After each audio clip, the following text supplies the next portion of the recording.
Hello there, welcome back to France. Last time we ran out our Regent Council, and we're currently starting with some, well, shenanigans, if you will, against our, well, former friends here. We're going to grant indulgences first to get a little bit more legitimacy. We're down to 43, which is not good. And to be perfectly honest here, we're going to declare on England first, then we're going to start fabricating the claims of Castile, just clean up the map a little bit.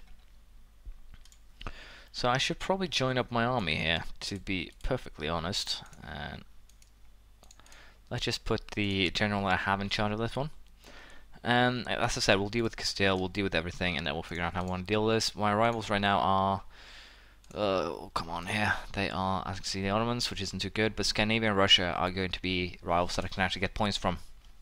So, with that said, we'll wait until July, then we'll declare war on England. Again, East Frisia and Utrecht should not be too much of a scare, hopefully. I'm hoping 12,000 men will be enough. I will most likely have to spawn another army though, or create, whatever you want to say. But with that said, however, we should be able to win this easily. I'm pretty sure that we will get, well, we want Bohemia and Austria will join in on my side, which means that Utrecht and East Frisia should be dealt with, well, quite quickly and painlessly. And we'll slowly but surely here siege what we're after. Utrecht and East Frisia did join in, both of them, but they should not be able to do much. We won that first initial battle too, which is important. And I'm a little bit unsure how we're going to deal with this, but it seems like I should actually just focus on the siege in London. Perhaps I'll move these guys to my... no. I should just focus on the siege in London, mostly. That's where my troops should be, because as you can see, they're actually suffering already. Again, once London falls, it'll make it a lot easier for the rest of us. And I might have to actually transport or go full arm maintenance here, or navy maintenance to fix that. Let's see, let's mothball this fleet in New World and go full navy maintenance so I can beat the English navy. I'm going to be losing some money, of course, but again, this is not a big deal to me. Bavaria and Austria, how did you manage to get allied with Austria? Well, neither of them will join. Basically, neither of anyone's allies here will join, so no reason to beat around the bush. Ignore their demands. Agree to their demands. Do I want to use my purple influence something? There we go. And we're going to ignore the demands for 10 sweet prestige, because we're about to fight them anyway, so it wouldn't actually make sense to accept their demands. But yeah, since no one here will actually join into the war, I think we're going to go into... with gold taking Umbria and Ancona. Will not be taking Napoli, it's just too expensive to call. And I am unsure what I want to do. If I want to make the king into a general, or if I want to hire another one. I don't really want to hire another one, so we'll have to see how I want to handle that. At the moment it's a little bit awkward, but I think we will detach. And yeah, I declare war a little bit too soon here. Detach, no leader, put them back. And we might end up in a situation here where I'll be fighting with a leaderless army, but to be perfectly honest, we should be able to beat them, even so. I hope. I'm crossing my fingers. But yeah, we will probably end up in a victory here. They actually have more discipline than I do. But they also have more cannons, which puts them in an awkward situation. Basically, well, wrong setup, if you will. So let's hope if we can actually beat them in this battle. Because it seems like they're hiring a lot of mercenaries, which is basically giving them morale back. We might actually lose this battle, but for now we'll just siege Rome, and then we'll deal with the rest here, because it's just me and the Pope. It should be, well, to some degree simple. We'll send one army from top to siege the other castle, and not surprisingly they actually went after my split army, so we're going to have to split that one away. The navy is very much safe though, so I'm not too concerned. To be perfectly honest, we can just send these guys down to hunt, if you will, and we'll see how that turns out. I should have been a little bit more, well, defensive aggressive, if that's a word.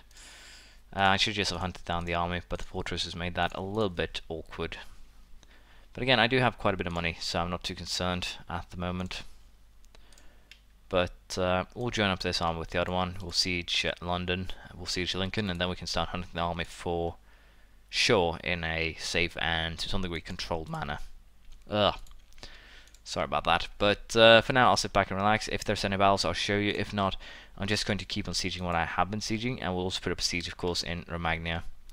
And as I said, as soon as the heir here comes of age, I'm probably just going to actively try and kill him, which is going to be a very interesting exercise. But we'll wait and see how that turns out. For now, I'll allow the war to rage on, and we'll see if I can pull off a victory or not. The English started sieging after, well, I basically put them in a negative position here. Of course, the time that I'm time with no leader, I get double negatives, but it should be fine. Are you guys seriously running to Norfolk? That has got to be the shortest run that I've ever seen. And the Popery here actually also went on the offensive. I really need to start building fortresses. I've basically been really underestimating, if you will, just how useful they can be. And as you can see, I'm getting punished for it. I'm severely getting punished for it. But I did beat the English here, which is the important part. So let's just go ahead and split this army back into its original form, if you will. And we'll go ahead here and start some, well, carpet sieging, if you will. And we should be able to pull this off in a fairly quick and, well, controlled manner, if you will. Ships will also be fixed after the destruction here. And I'll be turning my eyes now on the Pope. We'll of course siege Rome, and then I'll move these guys back home. They actually got beaten without me paying attention, so I completely forgot about them for a second. But basically here we're going to fix the war with England, do the war with Rome, Castile, and then we're probably going to rail ahead against Scandinavia here. So we have a plan, now it's just a question just how well we can execute it. I could potentially go ahead and declare war on Scandinavia right away. It's Lithuania and Magdeburg. It's not, to be perfectly frank, a big question or problem, but I am very tempted to wait this war out just so I could call into a war with well, called Austrian, among other things. Now the big question is, do I want to upgrade another tech or do I want to wait a little bit? I think we want to wait here and actually tech up because of the fact that well, other countries have it, and well, by that extension, who does actually? Milan? Probably no.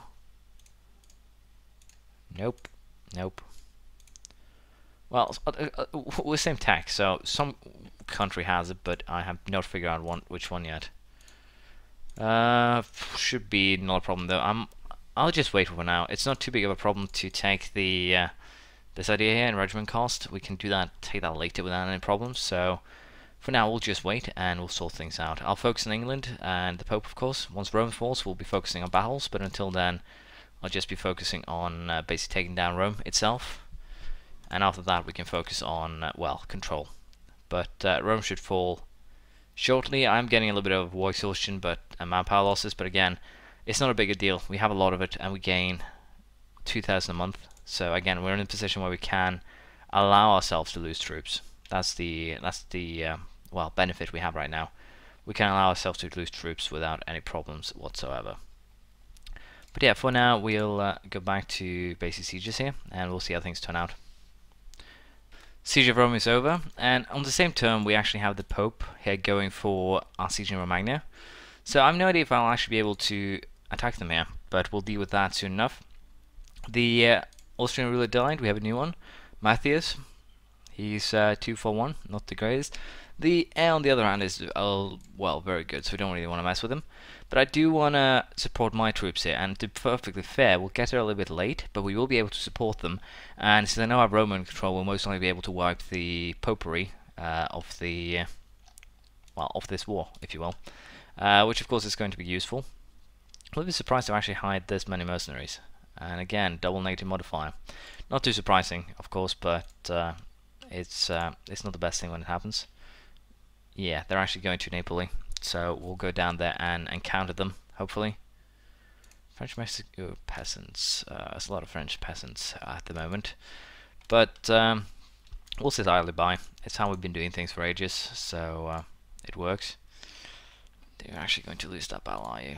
Yes. I need to deal with the English here are really rude. I'm just going to have to abandon the siege because I thought it was an Austrian one there, and I should probably actually go ahead and create a new army, to be perfectly honest, or not a new army per se, a new general is basically it, because right now I'm putting myself in an awkward situation way too often, if you will, and I'd like to get rid of that. I'm looking forward to the heir actually becomes an heir or general.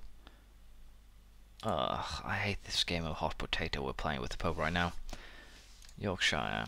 We're actually playing the same game of hot potato with the English, but that's just how things are. Oh, they actually ran down to Salento. Neat. I'll take that 3 point stability, thank you very much, and -10 diplomatic tank. Very nice. We are losing way too many battles here. I'm playing this way too shabbily. Generals are important, as it turns out. But I'm happy wasting troops because I will pull the victory off in the end, which is the important part. I can actually just make peace with England now. Now, in terms of a peace deal with England, it's kind of harsh actually, because I need to take all of their colonies, just get them out of the picture. And they're actually incredibly expensive, because there's a lot of them. So I can really only take 2 of their mainland provinces, which means that if I get a Regents Council again, England is going to be problematic. It's going to be problematic eating England completely. But this should at least stop their colonization a tiny bit for now, and weaken them in the long run. As you can see, the aggressive expansion is 1 in 19 with 57 countries, so it's not too harsh that either. And can I have you give up your core on Glamorgan? Yes, that will add to it. So this is truce with England. As you can see, I'm taking everything they own, in theory. And, well, it's cost me 88 diplomatic power. Now, in terms of coring these things, they're going to be incredibly expensive. As you can see, 25.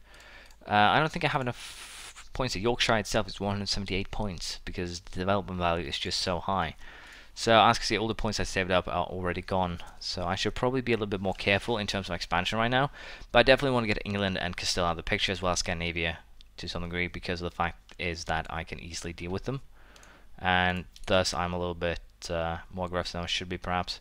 I'm also incredibly annoyed. That's the best word here.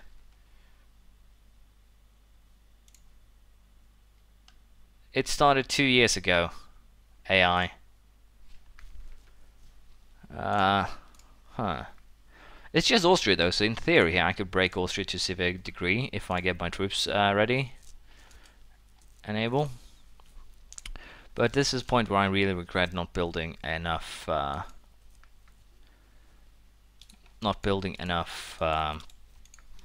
forts, I think. This is where I really come to regret it, and I definitely need to fetch the armies I have in Scandinavia. In terms of pure army numbers, we're definitely beating them, but in terms of tech, they might get the upper hand. But this makes no sense, Austria. Seriously, we were allied, and then they joined a war against me. They broke my alliance. They should be destabilized. They're not, though. They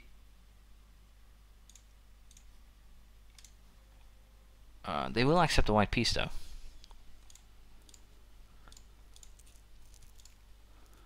Huh. Do I want to try and keep this going and just see if I can pull something off? Because as you can see, it seems like they will accept a white peace. Because of the fact is that our military strength. Revolts in Papal State. They don't actually have any revolts though. The question now is, do I want to gamble and fight Austria when I'm not prepared? I think the answer to that question is no.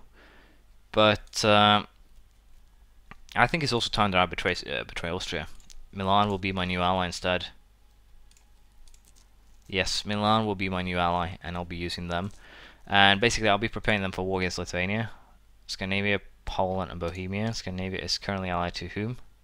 Lithuania and Magdeburg. I can break Lithuania's Poland alliance, or at least Scandinavian alliance. And I think we'll go ahead here and plan basically now for a war against Austria, where the goal will be to take basically anything that I can use to create Hungary and Croatia, and then work from there, because I am currently down to 3 out of 5 diplomatic relations. I can ally Milan just for the sake of firing up this war. Then we can beat Lucca, feed them or feed Genoa, Lucca, and Milan in the long run. And then we'll deal with Austria basically by splitting them up into Croatia and Hungary, and then working from there. We can then use revolts, but I will be preparing for that. I will not allow the war to be played on Austria's demand. So we're just going to wipe peace out of this thing. And I'm a little bit unsure. Do I want to ally Austria again? I don't think I want to, because they basically just betrayed me here for no good reason. So I think, as I said, we'll go with Milan instead. They're not big, but they do have castles in the region, I would presume. That would definitely be useful. So let us offer an alliance, and at the same time we're going to build a castle in Dauphine. Let's just go for a regular castle.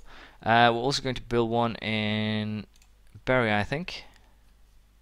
Do I want to build one here? Yeah, I'll build one in Bourbonnais. We'll switch out the temple here with a castle. It's just for defense of against the Austrians, and we'll build one more down here in Capitana, which should be alright. I'll have a 36,000-man army standing clear already in the Potpourri to have my vengeance here. I do of course need to deal with Castile, but that's not as high up on the list anymore.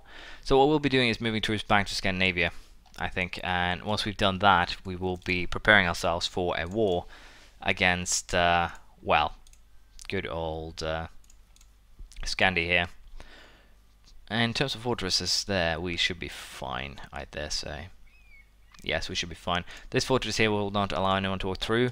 Again, also the zone of control here should be good enough with 2 fortresses blocking the path. We have one here for eventual underlandings. So I'll probably have to build another fortress in either Dalskogen or Helsingland once I get that. But the next goal here is definitely Scandinavia, so we'll do it next time. Thank you for watching. Please leave a comment, praise, criticism, and if you feel like, and I'll see you next time. Bye.